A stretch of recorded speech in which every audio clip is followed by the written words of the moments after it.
Welcome back to the Lift Free and Diet Hard podcast. I'm your host, Andrew Coates. Join me along with industry leaders and friends on a quest to get more people through the gym door and eating and living healthier. Join me where evidence meets empathy while rejecting fitness industry fads and extremism. Let's begin. Mark Fisher. It's good to see your smiling face via video. Last time we were together, we were actually at dinner. We were both speaking at Luca Hosevar's Vigor Ground Fitness and Business Conference with our friend Mike Dola. And for those of you who are not super familiar with you, you are the co-founder of Mark Fisher Fitness, which you recently sold. Co-founder of Business for Unicorns, which you've been leaning hard into. You're a father. And just all around a radiant, kind, wonderful human being. So it's great to have you on. Thanks, my brother. Great to be here. Good. So obviously, mentioned that we had dinner recently. And as always, when we talk, you are sort of the ambassador for a concept called unconditional positive regard. So I want to dive in. So for everybody listening, this one will be less, technical training stuff. This will be less nutrition, yada, yada. I actually want like some mindset stuff that's just going to make you feel better. So what is unconditional positive regard? And how is life better when viewing others and their actions through the lens of unconditional positive regard? Yeah, well, I mean, the first thing I'll say is attributing this term is from one of the first, what would be called humanist psychologists, whose name is Carl Rogers. And essentially, the gist is that you can adopt an affectation, sort of an internal locus of calmness, which I think actually maps pretty closely to Stoicism, that just says, I'm going to treat everyone with unconditional positive regard, right? Which is to say, no matter what you do, I'm just going to have a warm and like coolness with however you are and however you want to show up. Now, what's interesting is, we could really get into the weeds in a way. I think it's like not necessary for the scope of this conversation, but I'll say briefly, there are a number of tenets of Carl Rogers' approach, which although was designed at first for therapists, is actually designed for helpers. So anybody who's a helper, right? So if you're a coach, if you're anyone that deals with other people, and arguably we're probably all helpers. And, it's interesting because that doesn't preclude you from being the full version of yourself and having whatever reaction you might have.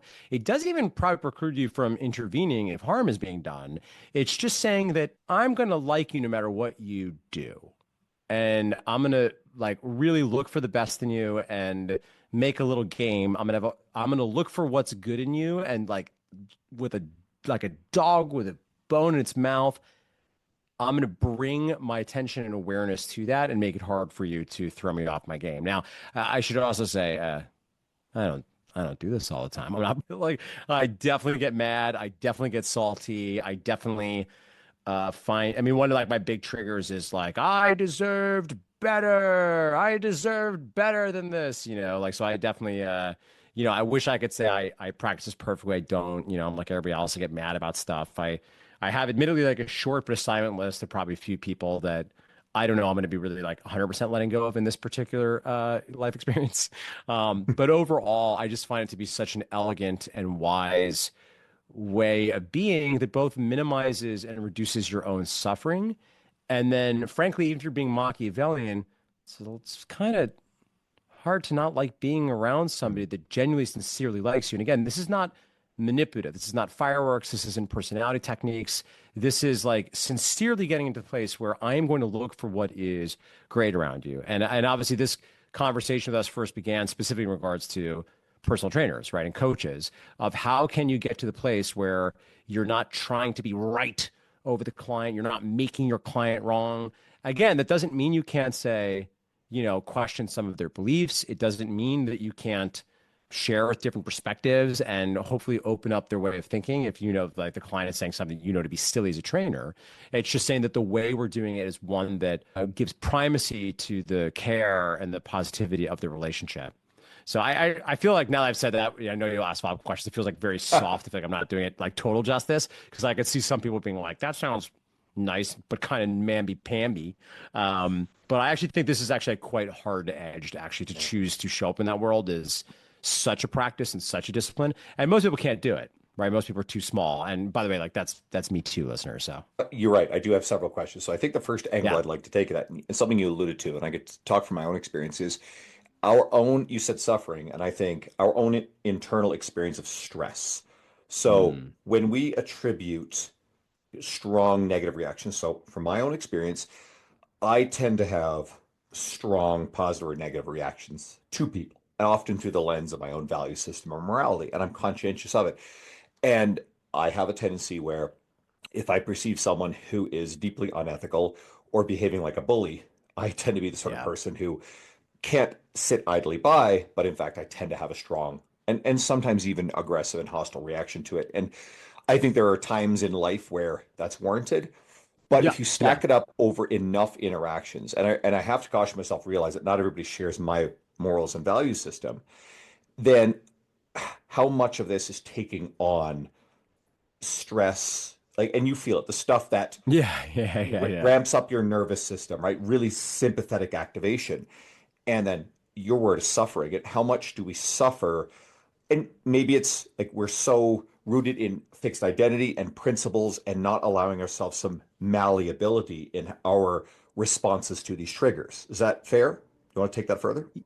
Yeah, I think so. I mean, I think what you're saying is you're observing that it comes at a cost to deem someone to be wrong or unjust or because I Yeah. think just to clarify our thinking here to make this simple for people listening is we can have a very vigorous probably conversation and a lot of valid differing opinions about where and when to intervene when something is potentially in someone's locus of control to influence. We can also agree most people spend their life fighting shadow puppets. Mm, Most people spend their life getting mad at the news and getting mad at people on social media yes. and people that they don't actually have a relationship with.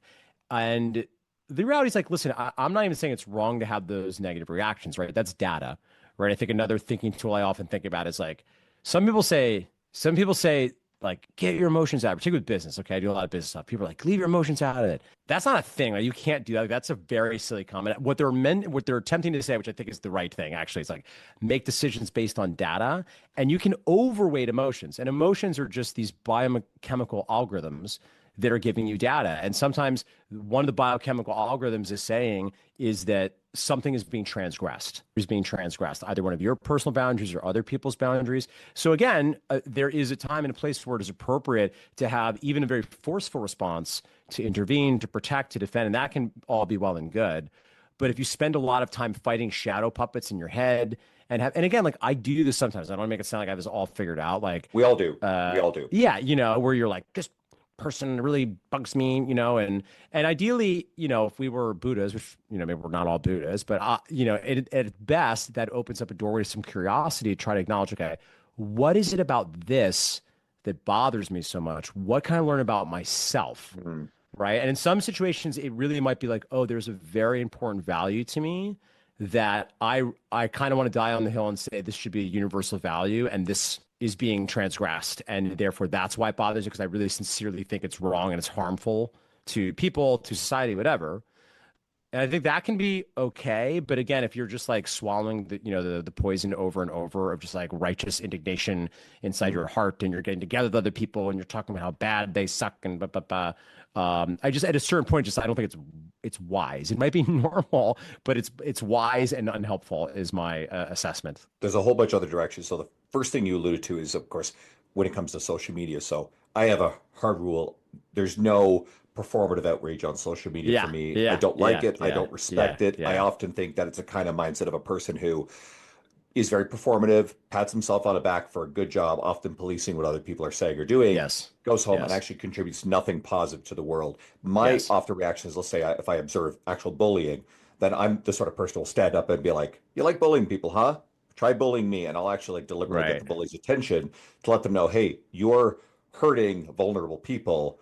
Now you're on my radar. Try this shit with Yeah, me. Right. yeah, And yeah. I often feel that, okay, that's probably doing a general good, but you even have to pause and question, okay, am I making the situation worse in the grand scheme of things? And I think the fighting shadow puppets is a great way of looking at it. So another related concept, and I think it's tied into this, is how much of our time do we spend with monkey mind? I use it as a mantra. Mhm. Anytime my mind gets going about, we all invent Mhm. scenarios. We worry Yes. about things that probably will never happen. And I Yes. found that Yes. just Yes. Yes. basically going, labeling it as monkey mind helps me rein it back in. And it has been a very Yeah. powerful way to clear my focus and my thoughts so I'm more productive, less stressed. So Yeah. do you want to take that and run with it? Because I think at its heart, this is really about our own feeling better and how we feel better cascades into us actually being more productive, better friends, better family members, better Yeah, everything. completely right. Because there's an approach to self-care that can just be so inward looking and so about gazing your own belly button and prioritizing yourself over the world. Optimally, this would be the opposite of that. This would be like taking care of your mental well-being and emotional well-being because you know you're having a constant ripple effect on everyone around you because every human is very porous, which is to say you're rubbing energies with everyone around you, and the people you're closest to are going to rub off your energies. Ergo, if you are really taking care of yourself and adopting skillful habits of mind and reducing your own suffering, you're going to have a more positive impact on the people around you. It's interesting the concept of disassociating the thoughts and naming it, calling like, oh, that's monkey mind. I believe that's actually a CBT practice. And you speaking of somebody that certainly has at times suffered, this might be interesting too for a health podcast, like and I'm happy to speak very transparently and candidly about this. Somebody that has really struggled with like health anxiety at times and some really ruminating unhelpful thoughts, just getting a spiral. I just kind of can't get out of it. For me, that's one of the arguments to be made for adopting some kind of mindfulness practice. Now, I'm not someone really to advocate that there's one true way for anybody. I think there's a lot of different locks out there y'all got, and there's a lot of different keys y'all got for the locks. You're gonna have to try some stuff. But my gosh, it seems to me logically of all the things one could do to sort of ideally preempt the crazy making thoughts that they then have to put, into a headlock, that can be very, very useful. And particularly for someone like me who, again, is very reactive, right? I'm a big feeling person, right? At times I've described, that my emotional climate is like the Caribbean. It's amazing weather a lot of the time, but when it's bad, it is bad, right? And I find myself looking like a child looking through the pet store window at a puppy, longing for friends who seem to have the emotional climate of Portland, where they're just sort of always a little calm and a little rainy. It's not unpleasant. It's not particularly warm. It's kind of cloudy, but it's pretty consistent. And that's probably not fair. Portland, I know is sunny too, but you understand my metaphor there, right? So I think for anybody listening that knows that they have bigger feelings, that's not like wrong. Again, that just arguably you could say maybe some of it's your upbringing, probably a lot. It's probably just the way you're wired, right? It's just the way that the replication errors happened when the blind idiot god of evolution created you, and now these are what your biochemical algorithms are. So we're going to see the way this interacts with the environment. And hopefully, you'll spread your genes. And yeah, I got a big serving and big feelings. I know that for me, things like naming and disassociating the feeling is very important. Like I feel like I have, frankly, probably less of an ability to tolerate like the suffering is like so bad for me. I think that actually has maybe been a gift in some ways because I can't traffic with minimal discipline around a lot of these stoic concepts. For me, it is like so paramount to me being able to be in the world and not being like completely miserable. And listen, I have some other upsides too. Like I also like it's the Caribbean, right? They say like what's like half of your happiness, like the positive affect they say is maybe genetic. I feel like I got like the full serving, so I got like nose ring. Like I'm pretty happy. I can't really complain. Net, like I got a lot of upsides, but at the same time, because I have, and even interestingly enough, even for me, physiologically, have very clear spikes in a way that a lot of people like, don't seem to have. Right. Like, so like my Oura Gen 4, which, we can probably debate how good the data is or not. Like my stress scores are always very, very high. Again, fitting with me, my recovery scores are unbelievable. So it's this weird dichotomy of like things spike up very easily, but then the like the sleep is incredible, right? If I go into a doctor's office, right, my blood pressure, I have like basically a panic attack when they take my blood pressure in the office. It's annoying, kind of embarrassing that I can't get my arms around this, but it spikes up super high. But then when I'm home, it's like 110 over like 65. So it's just been interesting to observe my way in the world. And I think as people are listening, it might be interesting for you to reflect on, okay, if there's this spectrum of how big a reaction I have to the world, I'm probably on the far extreme where like everything can be very, very big to me. So these things become very, very important. And I would say that potentially if you're on the other end and you have a more naturally stoic disposition, it might be even more interesting to explore some of these things because it might not be quite as required as it is for someone like me just to not be, so up and down that I'm unbearable to myself, let alone, the people around me. This sort of takes us sideways, but I wonder to what degree, because when we say stress, oftentimes people take a negative connotation, but there's a Yeah, yeah, misunderstanding yeah, yeah. about stress, right? Yeah. I think, is it Kelly McGonigal's Upside of Stress book Yes. is probably Fantastic book. magic. Yeah. Everybody should Fantastic read book. it. Such an important read. Yeah. So for you, you are, as long as I've known you, you are a high self-efficacy, high internal locus of control type individual. So you're in a position to be able to feel like I have a sense of control over my environment, my Yes. outcome. So when you experience Yes. stress, that's actually a really key correlator with happiness, good Yeah. health. Because so I'm wondering to what degree does that, and that's a life built, that's a mindset, that is the product of all the hard work you've done.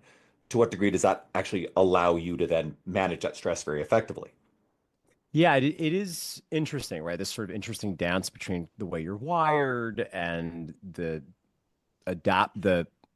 psychological framings you've adopted over time, like what you've made things to mean.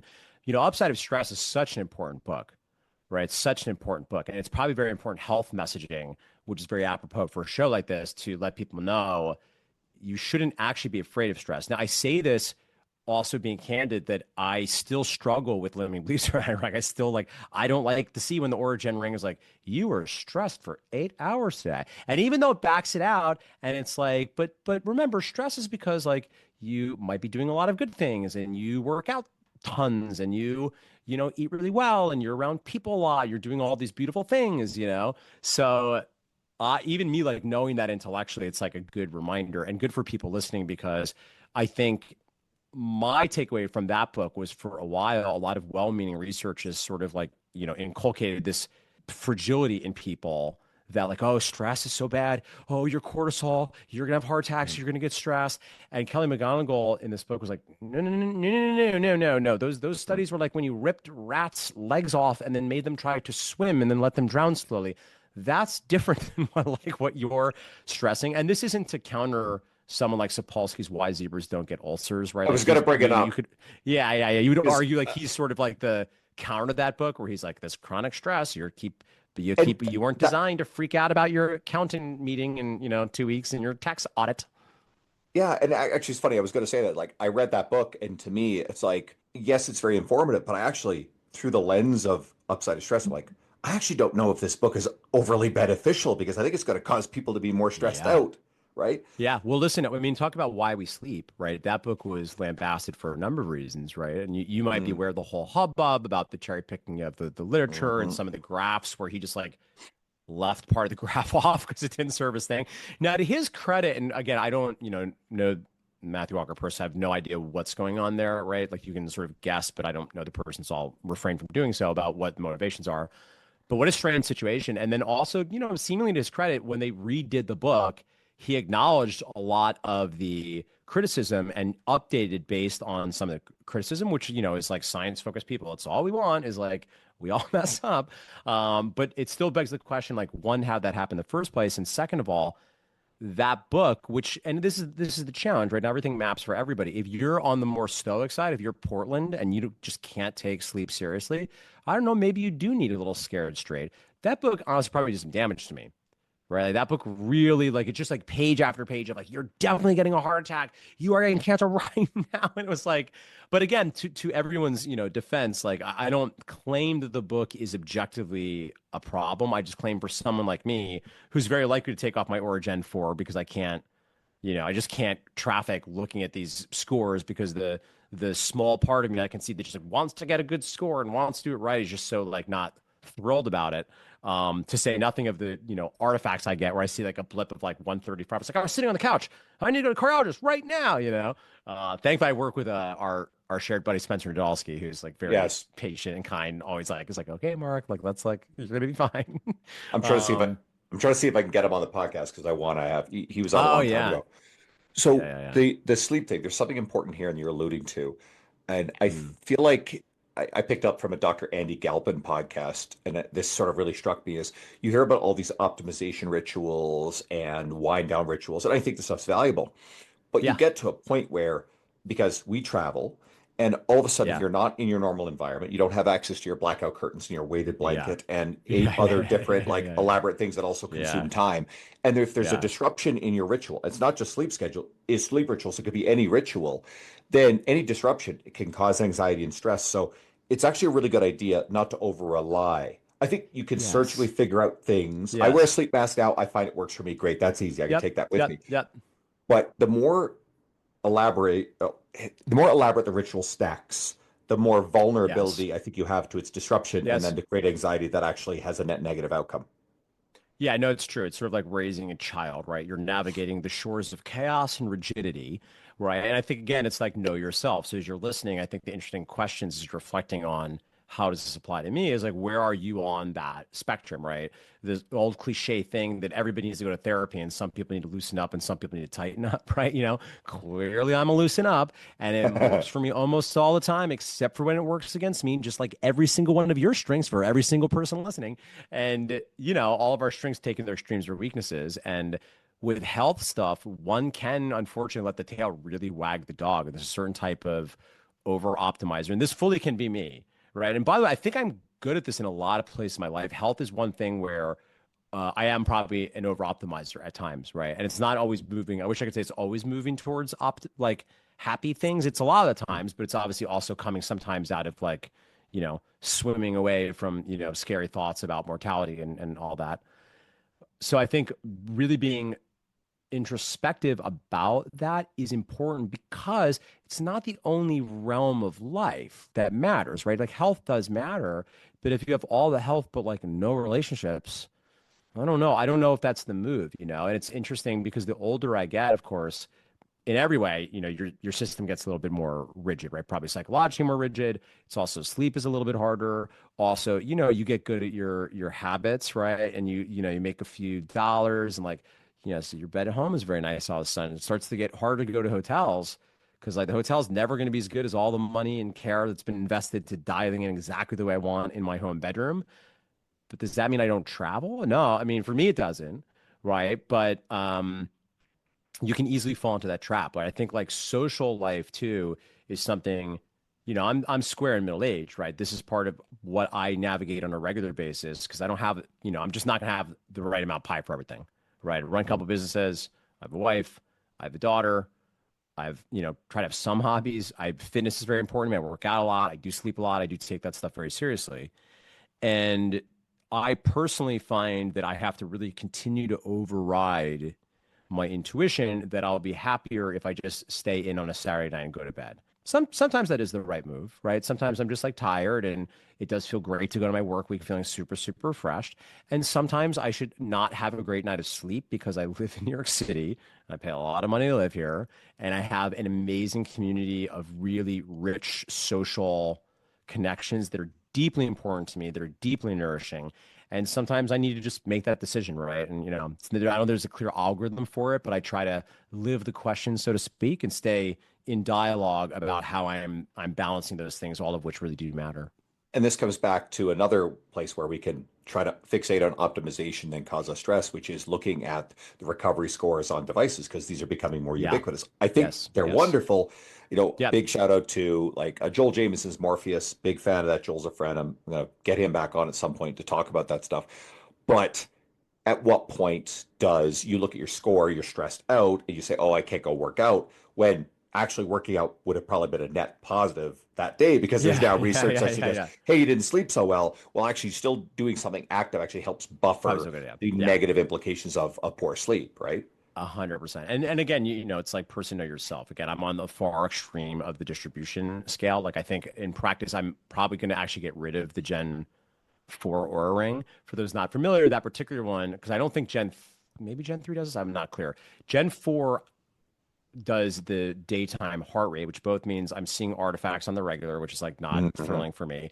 And I'm getting these like wackadoo stress scores, which even though it's also telling me it's exceptional, it's sort of like when you're an actor, right? I was an actor for many years and you can get like 9 good reviews, but the one review they say like the bad thing is the thing you just stew and ruminate over. It's like, yeah, I can tell me my readiness is great and my sleep score is great and it's all blue and my sleep is exceptional and I'm like 10 years younger in my heart. But look at all the stress. look at the artifact. Clearly, I'm having atrial flutter. Clearly, right? So, and I'm not. I don't mean to make like too much light of this, but I kind of am because I think it's good to laugh at this, and certainly, in my calm moments, I completely dissociate. But I share this just because, again, if anybody's listening, trying to think through, okay, what can I do to apply for my own fitness? Is if you are on that far extreme of the spectrum, to your point, I don't know that reading Why Zebras Don't Get Ulcers is going to be good for you. I don't know that it's actually going to be good for you when you look at yourself holistically to be getting as much data as you can, right? So, and that might mean weirdly doing counterintuitive things like me. Again, with love for Oura, it's a great device. I'm not saying there's anything wrong with it. I just think, unfortunately, this new version was just like a step too far, and but again, maybe I'll go to get the Gen 3 if I don't have to look at the daytime scores. I think a big takeaway here is like you could read a book or use something, and it's like, and I never remember the exact quote from Bruce Lee, but it's like take what is useful, discard what is not, Yeah, and yeah, yeah. and That's you the know game. It's always then the make game. it authentically your own. And you could also get shiny object syndrome with all of the different things, the devices, the Yeah. Oh softwares, the boy. apps, you And name it's it. it's it's not slowing down, huh? It's not Oh, slowing down. and There's not AI going to be less of it. It's AI is going getting to pretty nuts supercharge out there. all this stuff. And I think there's going to be some net positives, but I think each person has to figure out what works for them. And I like the Yeah. sleep optimization sort of like lens of looking at, because there's, and I think it was again this episode with Andy Galpin on his podcast, but it's very valuable to be able to fall asleep almost anywhere if Yes. you need to. I have a Yes. flight coming up soon. It's going to be a red eye. I actually need to be able to fly on that, sleep on that flight because I'm working all day. I Yeah. have to be alert the Yep. next day. Yep. I need to be able to, right? And if I can't, I've got problems. Something that goes back to the unconditional positive regard, and I think this came up a little bit. We started out with the lens of looking at it through other people, but what are your thoughts Mhm. about we are our own harshest critics? What about unconditional positive Oh regard for yeah. yourself? Yeah, and again, as always, it's probably the golden mean here. We're probably like I guess in theory you could have too much, you definitely could have too little. I think in practice, I don't know. I'd be hard pressed to think of anybody that I think is like too nice to themselves. You're right. Like particularly like high achievers, high performing people.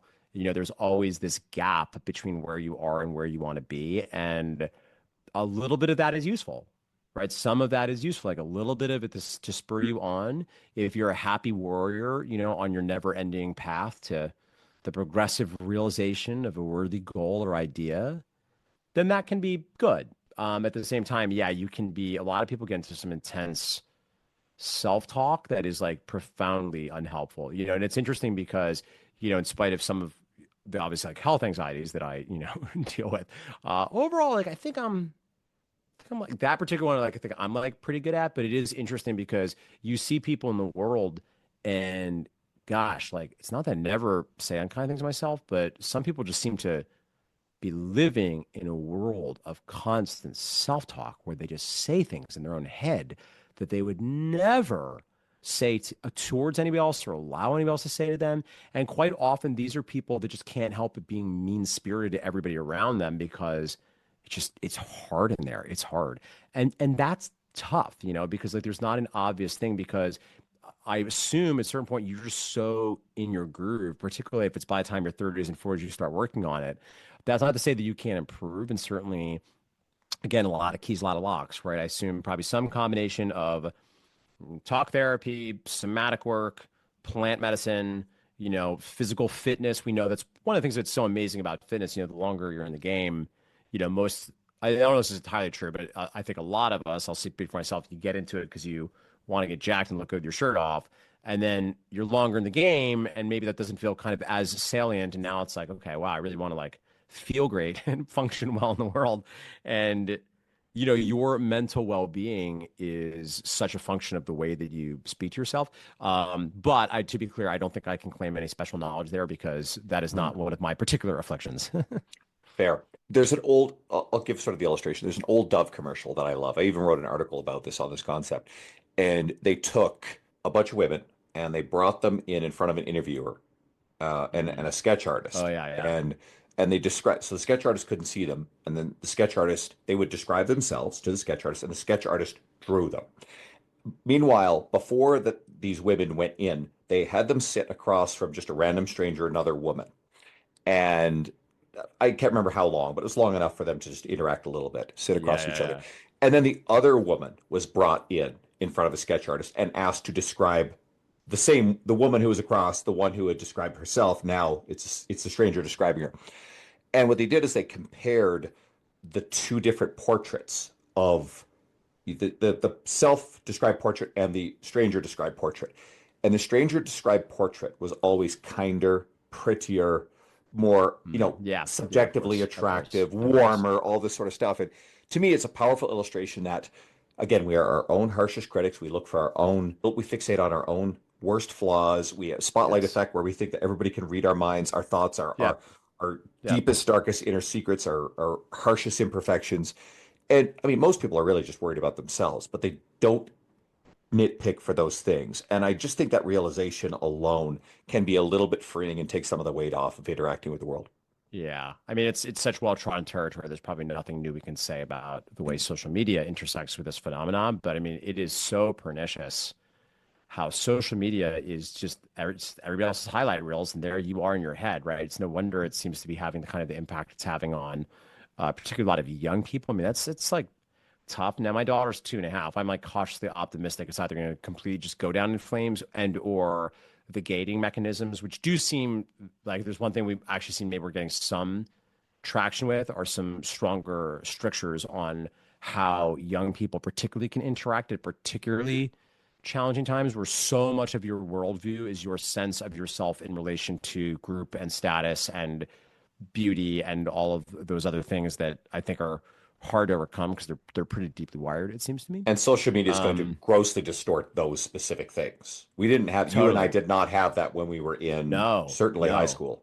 no, no. And listen, like am very fortunate in that even what I do professionally, I'm on the social media less than I've ever been. Mm. Right. I have like a thing on my phone. I look once a day for 60 seconds and then it locks me out unless I do back in. So, and I'm fortunate because my businesses are large enough that like I don't have to be on there because I give people money and they are and they get to be natives and I know enough about it that I get to contribute. But even for me, I'm more interested in contributing from a strategy perspective, just because fundamentally it just doesn't make me feel good. And I know that you're a shining example of this. Like clearly it's possible for us to be net a positive and certainly can be very, very, very valuable for businesses. Um, and yeah, I have been fortunate in that I haven't had to figure out how to do it. I just was like, I'm just gonna opt out of this and have other people handle this for me and build my personal brand specifically through emails, which I really, really love and is a very different kind of dojo, right? And in general, I tend to, as a I guess pending old guy over here, tend to like more just like slow form content, everything, right? I'm not like a fast, snacky kind of contenty person. I'm more long formy person, both in content consumption and creation. And I get your emails every day. I'm on the list. We'll talk about that in a Thanks, bit. man. Yeah, yeah, Uh, yeah. I think there's one other thing that's worth digging into here, and I was going to say Mm. this early, but it's looking at fundamental attribution error because that's related to all Yeah, this. Now, it yeah, almost like yeah, flips from being harsh on ourselves. yeah, I guess I can define it. I like using the example of most of us drive. You're in New York. I don't yeah. know how much you drive, but if we're driving and someone cuts us off, something weird happens, Yes, whatever, yes. and we think, what a fucking asshole. That person is an idiot. They should die, blah, blah, blah. But now we've all also been in a situation where just by chance we merged lanes, we didn't see someone, they were in our blind spot, they beep the horn, and we're like wave and we're like, oh my God, I feel so bad. It's like, but you yourself know, hey, I'm a good person. I didn't, that was an accident, that wasn't a one-off thing. We expect people Yeah, yeah. to assume charitable intent is the phrase I actually like to use in all this stuff. And Right, we right. expect them to know that, hey, no, I'm fundamentally a good person. But meanwhile, what do we do when we react to someone else who does something like that? We assume that they're the most awful thing Yeah, that could ever have thoughtless landed and on the yeah, earth. Yeah. of So do course. you want to expand upon that a little bit? Yeah, I mean, I think you actually summed it up really concise. I don't have a ton more to add other than like it's one more thing to be permissionless. Because if we were to like thin slice all this like unconditional positive regard, assume good intent, uh, I think another phrase that I think is like when you say it, everyone's like, ah, yeah, it's true. Everyone's fighting a battle. Be kind. Like literally everyone is fighting a battle. Like they're, and some people might look like everything's going great. And it's just like, it's just not. It's just not, like it's not going perfect all the time. It's one of the things that like really kind of turns me off. And I realize I understand the mechanics of it because I understand the story and why that's not the case. But, certainly now having found myself, semi-reluctantly, I guess, in like the coaching space, but, hopefully giving value to business owners. One of the conceits, one of the gimmick is, said guru is like, I used to be like this and things were so hard for me in this window. But then I bravely embarked upon a journey and I read all these books and I searched everywhere and spent thousands of dollars finding the secrets. And now I bring it back to you, future prospect that give me your money. And now things are great for me and amazing because I have instantiated this wisdom that I've come to at great difficulty and expense and I can shortcut your path. Right. But then it's like funny because if you follow these people and like, a year later, they're saying the same thing about like now.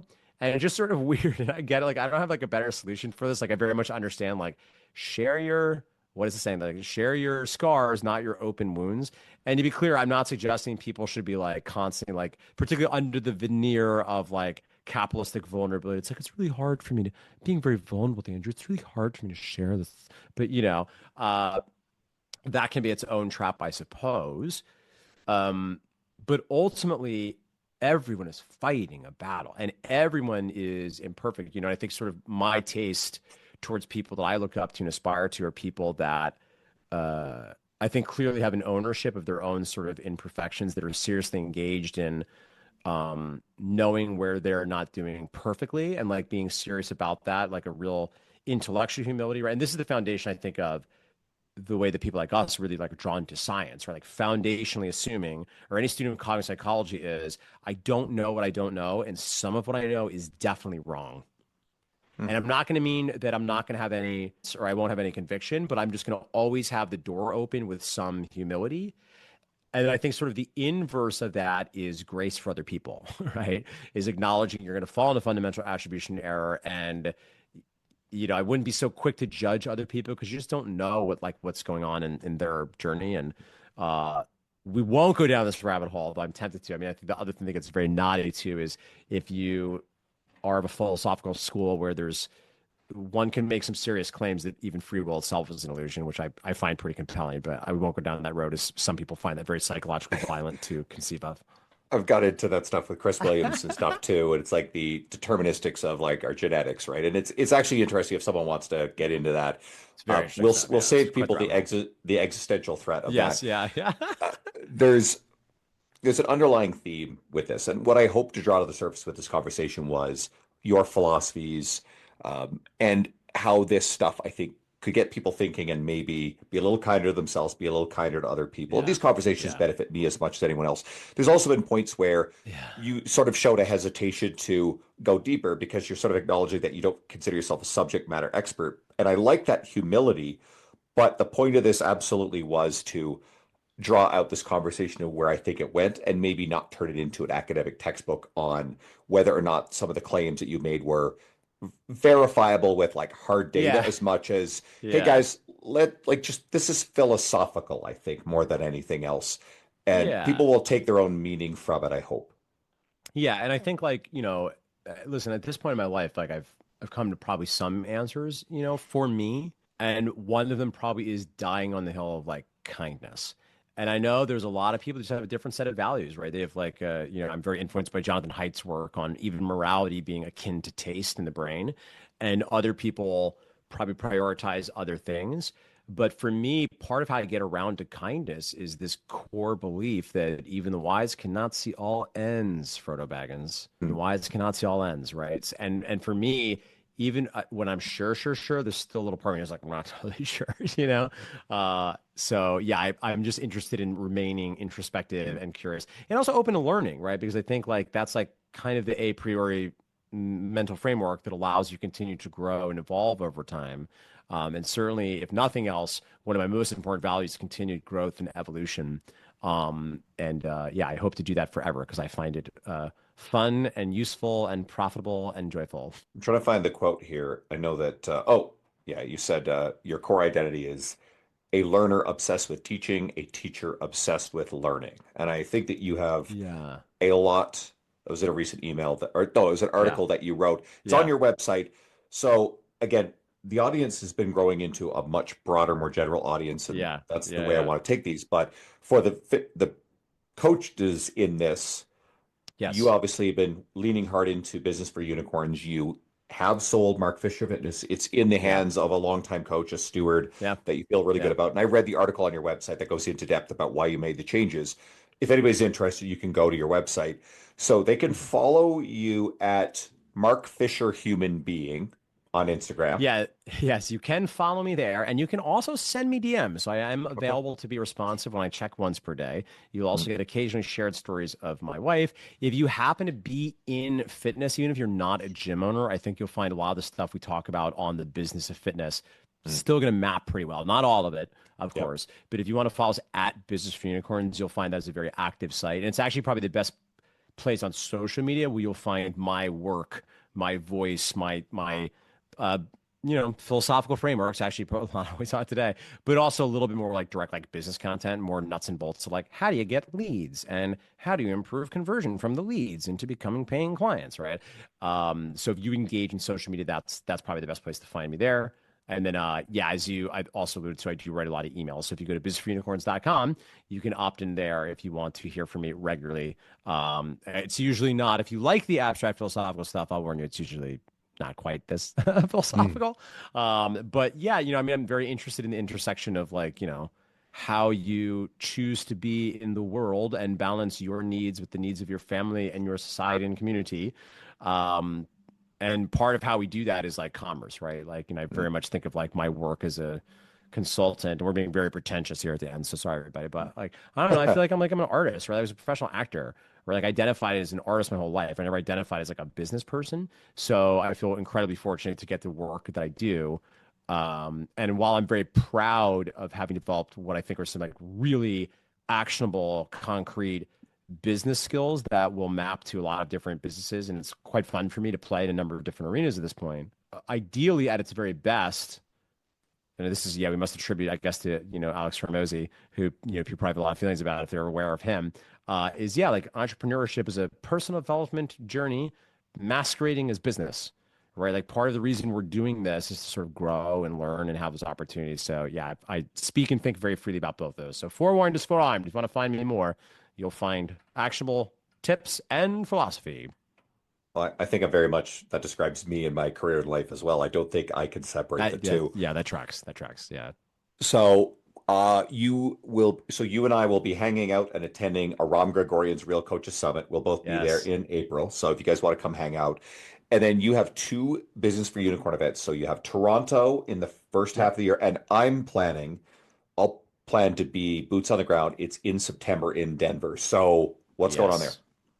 Yeah, so these are for people that they're specific geared towards gym owners that we, love having guests of all kinds, like my pal Andrew here. So particularly if you're a gym owner interested in learning more about what we do, they are just a chance to connect with our community. We put them on for members, but we do have a handful of extra seats every year. We also invited, a handful of my super VIP friends like Andrew. So you'll see a number of fitness celebrity people probably walking around too, if that scratches an itch for you.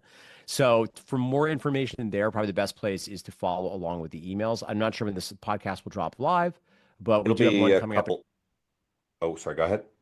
I was going to say it's coming up in Toronto in late March is the sales and Oh, marketing focus one. this will be out well before that. So yeah, Okay, great. Yeah. yeah. So if there's any tickets by that point, you can also just email me, mark@businessunicorns.com. And then the Denver event will be on people and systems, Good. and that's happening in September. So plenty of time before that, but hit me up too, because I can get you some early access if that's striking your fancy. Like with my other guests, I endorse you both as a fitness professional, as a person heavily. That's a big reason why you're on here. It's great to see you. And again, selfishly, as much as everybody else gets to listen, I get an hour of face-to-face time with a good friend. So everybody, please go and follow Mark's Media. And if you are finding this episode through Mark's Media, I would love to have you check out some of the more recent episodes. Just scroll through. I've got the who's who of the industry. I've had Jordan Oh yeah. Syatt and Yeah. Luca Hocevar on recently, and Dr. Mike Isertel, and Brianna Battles should be out by now. I've got a whole array of the best. So I think there's lots there. Message me if you want more details on anything. And Mark, just thanks for taking the time to come talk with us today. Yeah, man. Thanks so much for having me. Great chat.